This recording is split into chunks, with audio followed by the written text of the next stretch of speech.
Habari za wakati huu, bila shaka nipo safarini, nipo katika kaunti ya Narok, specifically nipo katika eneo tunaita Transmara South. Angalia Ubingo anatembea kwa madaha yake tu katikati ya ng'ombe wengine. Tunasoma kuhusiana na Sahiwal. Huyu ndume alifika namna gani kiwango hicho? Tutasoma sana upate kufahamu anakula namna gani na vile vile kufahamu kuhusu hao wanyama, na mwishowe tutaonyeshwa namna ya kuweka alama na nambari katika ngozi ya mnyama huyu aina ya Sahiwal. Wewe ni kubaki pale pale ili tusome pamoja, kwa sababu hapa ni darasani.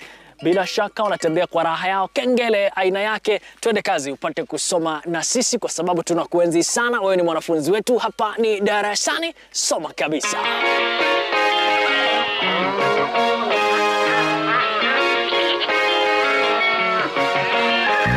Niambie jina lako kisha uniambie hapa ni wapi. Jina yangu ni David Mosingo. Niko kwa eneo ya Oliashire Village, Orgilori Sub Location, Moyo Location, Transmara Sub County, Narok County. Angalia namna nyuma yako kuna ng'ombe wanapendeza kweli aina ya Sahiwal. Eleze kidogo namna ulifahamu kuhusu ng'ombe hawa na namna unaendeleza kufikia sasa. Hizi ng'ombe nimefahamu kwa muda ambapo ni mrefu. Nimefahamu ni ng'ombe za maana zaidi. Ni ng'ombe za maana, ziko na maziwa, ziko na pesa, na ni mbegu mzuri ambayo inakuwa kwa haraka. Ulianza ukuzaji wake mwaka gani? Nimeanza mwaka 2000. Nimerithi kutoka kwa babangu. Babangu alikuwa na hizi ng'ombe. Yeye ndiye alikuwa amenifundisha, yeye ndiye alikuwa mwalimu wangu wa kwanza kufundisha hii mifugo. Nimerithi kwake, nikakuja yeye alipoondoka nikashikilia huo mfugo. Okay. Wakati ulikuwa unachukua walikuwa wangapi na hadi kufikia sasa umeongeza wangapi? Wakati nimeanza kutoka kwake chache, kwa sababu nimeanza kama na ng'ombe 8. Nikaanza kuweka mbegu za ndume kutoka kwa farm ya Twala, nikachukua ndume hapo hivyo, nikaanza hapo. Kutoka kwa hiyo Twala nikaenda Ikalretu ya Lolgorian na Ifosha. Hivyo tu kubadilisha ndume kisawa, kutoka ukiwa ukubwa na ondoa naweka nyingine mpaka wa sasa. Kwa chief, ile breed ambayo tunaitaka akuwe pure one, ulifanya nini ndio ufikie kiwango cha ujue kwamba huyu ni Sahiwal pure breed? Vile mimi nimeanza kutoka kwa hizo mifugo za babangu, haikuwa pure vizuri, ilikuwa kama indigenous cross. So mimi nikakuja sasa kuweka ndume kutoka kwa Calros Farm. Mmoja ikimaliza ikisaa mara 2 natoa hiyo ndume, watoto wa hiyo ndume naweka ndume nyingine ambapo ni piwa kutoka kwa Calro. Hivyo ndio nimefanya mpaka hizi ng'ombe zikafikiria mahali ziko saizi. Okay. Yeah. Tuzungumzie sasa huyu Sahiwal. Mtu ambaye anakutazama mara ya kwanza hamjui, akikwenda kutafuta ataangalia characteristics gani, zile traits ambazo anatafuta? Hizi ng'ombe ziko na rangi yake. Hii rangi ambayo unaona sahi hapo hivyo ni rangi nyekundu, ambayo wanasemanga rangi ya pesa. So hiyo unaangalia rangi, alafu na uumbo wa mnyama. Kwa sababu hii ng'ombe iko na uumbo wake, usimamo wake, anasimama vizuri, masikio, kichwa yake, hump. So ni ng'ombe ambayo mtu mwenye anajua akiona tu ndio hii anasema hii ni pure Sahiwal. Okay. Yeah. Tuende moja kwa moja kwa ndume. Yeah. Ndume, wakati namwinda yule ndume nimlete katika boma langu, nafaa kuangalia nini ili baadaye, kwa sababu ndio chimbuko la kila kitu katika shamba, origin, unataka kuanza chochote unaanzia kwa ndume? Kwanza unaanza kwa farm, mahali unaenda kutoa. Kama kwa mfano hapa kwangu, unasoma historia kwangu, kama hizi ng'ombe zangu wamebadilika vizuri. Kama hazijabadilika, unatafuta farm nyingine. So mwenye anaenda kununua ndume, unaanzia historia ya farm. Hivyo ndio utapata ndume ambapo ni pure. Ukisema historia ya farm unamaanisha nini, na nifanye hiyo research yangu hadi nifikie wapi ndio nikuwe sure kwamba naenda kununua breed mzuri? Historia, mahali ng'ombe imetoka. Kwa mfano, nimekuambia nimetoa kutoka kwa babangu, nimerithi kwake, yeye ndiye alikuwa ananifundisha. So kutoka hapo nikaanza kuingia kwa mahali hizi ng'ombe ziko Calro, na kuna farms za kibinafsi ambao wamebadilisha kama mimi, kama Twala, Keyan. So historia inatoka hapo hivyo kwa hizo farms ambayo wamebadilisha. Hiyo ndio mimi nimefuatilia mpaka pia mimi nimefikia hiyo kiwango ya hawa. Ukiweka ndume ya kwanza ikizaa watoto wake, kama huko na boma nyingine ama farm nyingine, unatoa hiyo ndume isipande watoto. Sasa mara 2 watoto wakiwa wakubwa unaweka hiyo watoto ndume nyingine. tusiweke inbreeding, kwa sababu tukiweka inbreeding kwa mfano maziwa yatapungua, yatakuwa chache, muumbo wa mnyama itarudi, mwili wake itarudi kwa ndogo. Lakini tukifanya cross breeding ya hiyo mnyama, ng'ombe kila kitu tutapanda, maziwa itakuwa juu, ng'ombe umbo wake itakuwa juu, kila kitu itakuwa sawa. Umezungumza vizuri kuhusiana na inbreeding kwamba kutatokea shida, lakini hayo yote yataelekea magonjwa. Magonjwa ambayo mnakumbana nayo katika shamba lako ni yepi, na unakabiliana na magonjwa hayo namna gani? Tunapitia kama FMD, foot and mouth disease, kuna ECF, kwa sababu pia tuko na hiyo shida hapa hivi kwa sababu ya kupe. So hizo ndio challenges ambapo tuko kwa mifugo. Okay. Wao unakabiliana nao pia tuko nazo na tusumbua pia hapa hivi. Okay. Wao unapambana namna gani na hayo magonjwa? Magonjwa kama sasa kwa mfano hiyo ECF tuna vaccine kukontrol, kwa sababu vaccine hiyo magonjwa ikishika ng'ombe ukitibu magonjwa itarudi. Alafu FMD pia tuna vaccine, lakini kuna challenge ya hiyo dawa. Hiyo dawa kupatikana siku hizi ni challenge kwa wakulima. Okay. Kwa sababu ni kama mpaka tuode mpaka Kabete na mpaka tuwe na daktari mwenye atatufanyia hiyo kazi. So hiyo ndio challenge kubwa tuko nayo. Sawa sawa. Wewe angalia idadi, ulisema ulipata wachache lakini umeongeza idadi. Ni kipi ambacho kinakusukuma uendelee kupenda Sahiwal? Ni kasi ya Sahiwal kwa sababu ni mifugo ya maana, ambapo nilipoanza hiyo kazi nilikuwa chini, lakini nilipokuwa na hao wanyama naona maisha yangu imeinuka, imeenda juu. Watoto wangu wamesoma na bado wanaendelea kusoma kwa sababu ya hao wanyama. So hivyo ndio nimeonelea niongeze hao wanyama na nipende zaidi, na pia na shauri wakulima wenzangu wajaribu washike hao wanyama kwa sababu ni wanyama wa maana sana. Sasa kuhusiana na swala hilo la kuendeleza kile ambacho uko nacho, kwa mfano hawa Sahiwal, ninahitaji siri ya aina gani ndio nisirejee chini, kwa sababu najua nimeenda vizuri lakini baadaye najipata nimerudi? Usiuse kike. Sio sana use kike. Kike unaacha isae, alafu ikisaa kama ikisaa ndume njao sana ndume hawa ndio use zaidi. Kike usikuse zaidi, kwa sababu ukiuza kike zaidi hizo ng'ombe zako zitazidi kupungua kwa wachache. Lakini ukiwacha kike siongezeke, kike ndio watasaa mifugo zako siwe wengi. So kike nakushauri kike ndio usiuzwe zaidi. Kwa sababu umezungumza kuhusiana na kutouza, inamaanisha kuna soko hapo. Soko lako kama mkulima wa Sahiwal katika eneo la Transmara South likoje? Tuko na challenge ya soko. Soko sio sana, lakini vile mimi nimefikia hii kiwango, wakulima wananipigia kutoka pembe zote za Kenya. Mimi ni chairman wa Sahiwal Breeders Society of Kenya. Sasa wananipigia kutoka kila pembe za Kenya kuniuliza Sahiwal. So hiyo ndio bahati nimepata soko vizuri. Kufanikisha hilo la kupigiwa simu kila wakati ulifanya namna gani? Vile nimefanya hii kazi, nimefanya mpaka wakanijua, wakachukua namba zangu, wananiuliza breeder wa Sahiwal. Nilipopewa hiyo title ya Sahiwal Breeders Society of Kenya under Elatia, kwa sababu mimi nimefanya nikiwa peke yangu mkulima. Elatia ilipoingia wakaingia ndani yangu, tukawa na hawa, so mimi nikajulikana hapo hivyo. Sasa hizi mtu akitaka hii mifugo ya Sahiwal ananitafuta. Ukiamka asubuhi kama mfugaji wa Sahiwal, ni kipi ambacho unakifanya hadi ifike jioni katika shamba lako kufanikisha ufugaji wa Sahiwal? Asubuhi nikiamka, kwanza naona mipaka zangu za boma kama ziko sawa, kwa sababu tuko na challenges za wizi kwa hizi tunatuibia. So kitu cha kwanza nakimbia kwa gate zote, naona fence yangu kama iko sawa, niangalie kwa mifugo wote, niangalie kama wamelala vizuri. Baada ya hiyo wanawake wanaamka, wanaanza kazi ya mifugo kama kukamua. Tunaangalia kama kuna wagonjwa, tunapeleka kwa mahali mnanda tunatibu. Tunafanya hiyo kazi, kama ni chumvi tunapea chumvi, ikifika siku ya kudeworm tunadeworm. So hiyo ndio kazi ya asubuhi tunawaia. Tukimaliza sasa tunatoa nje waende wakule, wachungaji wanaenda kuchunga mpaka saa 7. Ikifika saa 7 wanarudisha nyumbani, wanakuja kutafuta chakula, wanawa karibu lisali moja, wakipumzika bure kidogo, wanatoka tena nje wanaenda kulisha mpaka jioni. Wakati mwingine unafanya mambo ya kuwalisha, kuna hatari watakuta zile nyasi ambazo bado hazijakomaa. Mna control namna gani kuhakikisha kwamba hawahari katika shamba? Kwa mfano hii shamba saa zingine tunaona kama kuna bonda hapo hivyo. Mfano wanakula wiki moja upande hii, wiki nyingine upande hiyo. Naona sasa hizi wametokea kule chini. So hivyo ndio huwa najaribu kumanage shamba yangu. Wanakula wiki moja ama wiki mbili, wiki nyingine wanaenda pado kingine. Hivyo ndio huwa na control. Nikipea pia kwa mfano nikidiom wanaweka upande moja.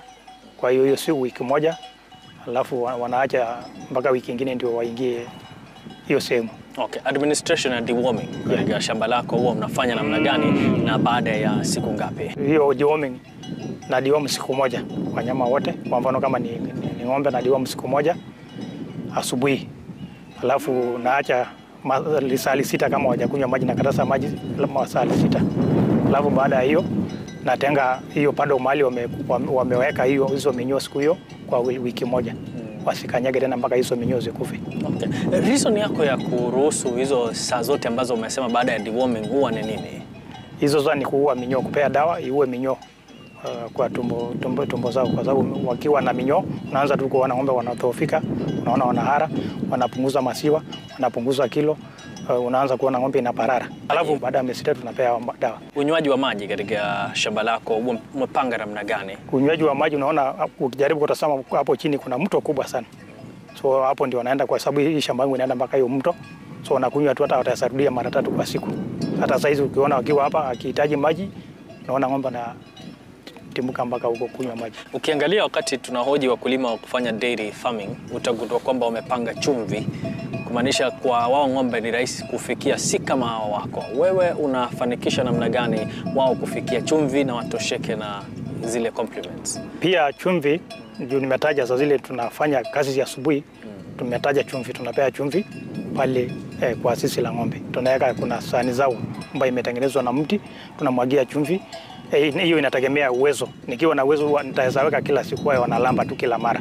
So chumvi inategemea uwezo wako, kwa sababu chumvi inasaidia, inaongeza maziwa na pia inapea ng'ombe hamu ya kula. Lakini kama una uwezo utaweza pea baada ya siku 3 siku 4, ndio sasa una uwezo wa kununua hiyo chumvi kila siku. Okay. Yeah. Najua wewe ni mkulima tajika na ulianzia mahali. Wakati unachukua yule ng'ombe kutoka kwa mkulima mwingine, unanunua kutoka kwake na mwili wake umedhoofika, huwa unainua hadi namna gani kurudisha hali yake?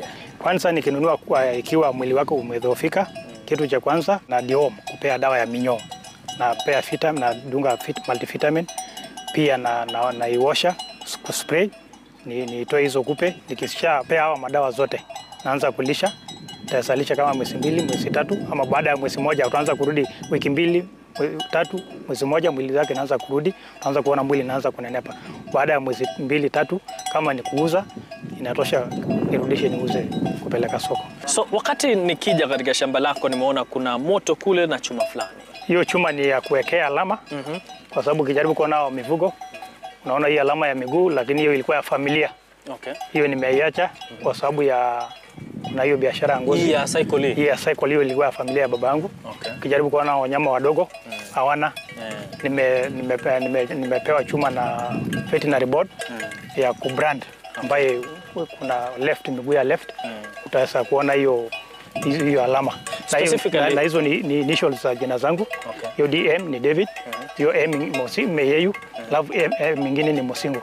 Love 128 ni initials za ID yangu. Okay. Mbona specifically mguu wa left? Ukijaribu kuona, tunajaribu kurithi pia hizi farms za serikali Carlos, hawa ndio wanatufundisha kuweke left ama right. Okay. Ama hata juu ya mguu. Yeah. Wakati tunaweka alama, tunaweka akiwa na miaka mingapi katika shamba? Tunaweka ikiwa na mwaka moja ama mwaka moja na mwezi 2, 3, ikiwa bado ni ndogo. Kwa mfano kama hii, tumeweka tayari hizi. Okay. So unaweka ikiwa mdogo. Alafu pia tuna dion. Hiyo moto pia tuna dion kutoa pembe. Ukijaribu kuona ng'ombe hawana pembe, wachache ndio wako na pembe. Juu pembe pia wanaumizana, ni ng'ombe ambao wako na hasira, wakipigana watasaumizana. Na pia watasaumiza watu za zile watu tunajaribu kuifanya kazi zao, kukamua, ikisaa tutasakuta moja ni mkorofi. So tunatoa pembe ndio isituumize. Okay. Na pia inaweka ng'ombe inakuwa mzito na inakuwa na sura mzuri. Hivyo ndio tunatoa hizo pembe. Nice. Yeah. Wakati mwingine unapitisha ile kuchoma pembe inaenda ndani, huwa una control namna gani ndio asiumie? Umeona kwa mfano ukijaribu kuona veterinary watu wa vet wanatumia chuma. Hiyo chuma ambayo iko na kashimo. Alafu wanaingolea hiyo pembe. Hiyo chuma nimeitumia nikaona sio mzuri. Ng'ombe pembe imeng'oka. Shimo ikabaki ikatokezea. Mimi nikabadilisha kutumia hizo chuma flat ambayo hiyo ni iko sawa kabisa, siwezi umiza ng'ombe. Hiyo pembe yake nikichoma sasa zile hiyo pembe inazidi kuipona. Hiyo pembe inaing'oka tu, hiyo shimo imefungwa. Sawa. So hiyo ni sawa kabisa kuliko ile chuma ambayo iko na shimo. Okay. Hiyo ndio nimefanya kwa muda mrefu. Teknolojia ambayo wa kufunga yule ng'ombe akiwa mdogo wakati anafanyiwa dehoning na kuwekewa mark, huwa mnafuata nini? Kwa sababu najua ni utaratibu ambao unafaa tajriba fulani. Huo ni mpaka ufunge ng'ombe vizuri. Kwanza uwe na kamba mzuri ambayo iweze katika. Naekwa ng'ombe shingo, mdomo upande huu. Ulikuwa umeona vile tumefanya, mguu yote mbili ya nyuma na shikanishwa hizo mbili na shipa inafungwa na ya mbele kuunganishwa ndio ichomwe, kwa sababu ni uchungu. Ukichoma kama hujafunga ng'ombe inaruka, hata itaweza hata kata hiyo kamba iende kama kabla hujamaliza.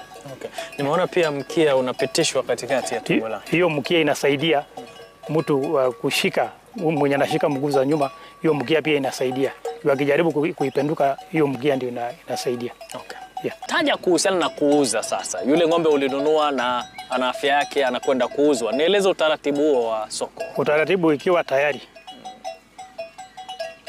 tayari kuiuza naipeleka soko. Kwa sababu kuna soko mara mbili. Kuna soko ya kupeleka soko kule mnadani na kuna soko ya nyumbani. So tuseme kwa mfano nianze kusema na moja. Soko ya kule mnadani ikifika ni Jumamosi na Jumatano naipeleka soko. Kwa wanunuzi wako huko wanaangalia mwenye amependezwa na kuja tunapika naye bei. Tukielewana atanilipa pesa, tunapeleka kwa andikishe risiti, anaweka rangi, tunaachana naye, mimi narudi na pesa nyumbani. Hiyo pesa nakuja kushughulikia familia yangu. Pia soko lingine ni soko ya nyumbani ambapo hao wakulima wataweza kunitafuta kwa mtandao mpaka wanipate, wakuje nyumbani, tuhusiane nyumbani, waende na wanipe pesa, waende na ng'ombe. Kama ni gari wanaweka, wanakuja kuweka ng'ombe gari, alafu wanapeleka ng'ombe zao, mimi nibaki na pesa nisaidie familia yangu. Kabla tuzungumzie bei, tuzungumzie soko la mtandao. Ulijuaje kuhusiana na mtandao na umefanikisha namna gani ndio upate watu ambao hawakutapeli ama ukudanganye? Vile nimejulikana mtandao ni kuhusiana tu na hao wanyama. Mimi nimefuga wanyama na sukia tu, kila mtu sana anachukua kutoka kwa mmoja akipewa mwingine anapea mwingine. So mimi nimejulikana hivyo. Ukilinganisha soko la mtandao na lile soko la mnadani, gani ndo ina soko la mtandao? Kwa sababu soko la mtandao sijapeleka huko. Soko la nyumbani ni kama una shida ya kuuza mifugo, kwa sababu Kenya inatupeleka mnadani tukiwa na shughuli za familia. Za nyumbani unaongoja tu mtu ile bei wewe unataka naweka, asipokubali yeye anarudi. Hiyo soko la nyumbani ni anaweka kwa bei mzuri sana. Kwa mfano mitamba, kuna mtamba hii ambaye bado haijapandwa ama bado haijatosha kupandwa, tunauza shilingi 1,100. Ile imetosha kupandwa 1,110 na 120. So hivyo ndio bei tunahusiana hapa nyumbani. So pia ndume, kwa mfano kama njao ukijaribu kutazama utaona tunjao tudogo ndume za mbegu ambayo tunauza 1,130 mpaka 150. Hiyo ndume kubwa 1,350 mpaka 400. Hiyo ni mtandaoni. Yeah. Na kule sokoni kuna tofauti gani? Kuna utofauti, lakini kwa sasa watu wamejua maana hizi ng'ombe karibu zikaribiani. Okay. Kwa sababu hata soko tunauza 100. Kuna mtu ambaye na umri wako, yeah, na hajui kuhusu mtandao. Tunajua mtandao huwa ni wa Gen Z, lakini wewe umefanikisha, utamwambia nini huyo mtu?